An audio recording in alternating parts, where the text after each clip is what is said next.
Shalom bien-aimés, bienvenue autour de notre émission La pensée du jour. Nous sommes là aujourd'hui pour vous rappeler les choses essentielles de votre existence.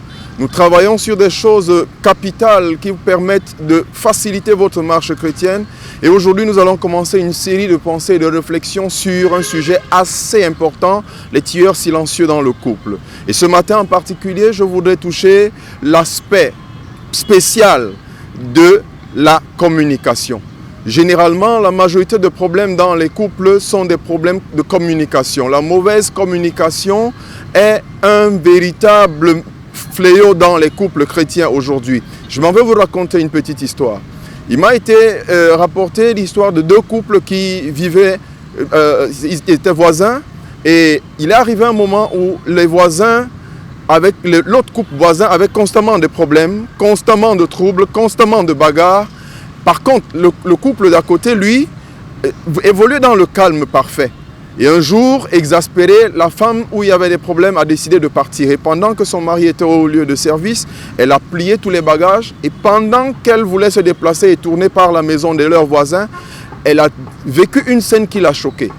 Le monsieur, dans la maison voisine, avait heurté une assiette que la dame avait placée, c'était son déjeuner. Et elle a observé la réaction des deux.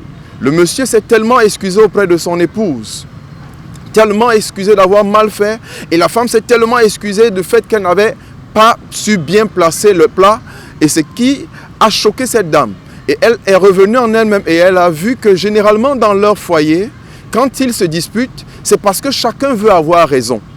Par contre, dans ce couple, chacun prenait sur lui le tort. Généralement, votre communication sera mauvaise aussi longtemps que vous allez discuter pour avoir raison. Le premier secret pour avoir une communication fluide dans un couple, c'est de vous fixer un objectif d'emblée.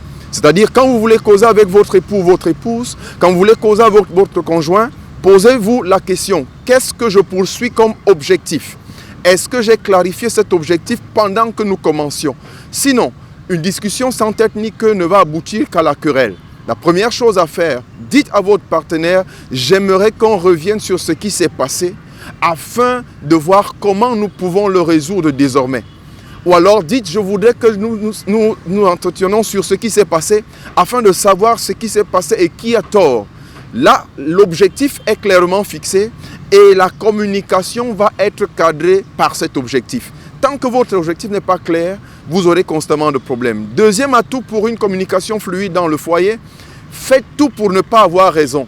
Cherchez toujours à résoudre le problème. À chercher à trouver le bouc émissaire ou à trouver le coupable dans une communication, on finit toujours par la querelle. Et l'homme, par essence, est orgueilleux et il n'aimera jamais admettre. Ceux qui admettent sont des hommes qui ont été touchés par le Seigneur. Mais quand vous voulez véritablement rester dans la paix dans votre foyer, acceptez perdre cette raison et cherchez plutôt la solution. Quand vous cherchez la solution, on sait que vous voulez aboutir à quelque chose de particulier. Troisième astuce pour avoir une vie de communication fluide dans votre couple, c'est de tout faire pour ne rien traiter étant dans la colère. La colère ne communique pas.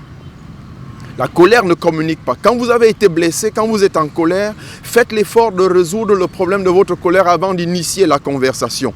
La Bible dit que quand vous vous mettez en colère, ne péchez point. Parce que la colère peut générer des choses. Et un homme en colère est généralement sans frein.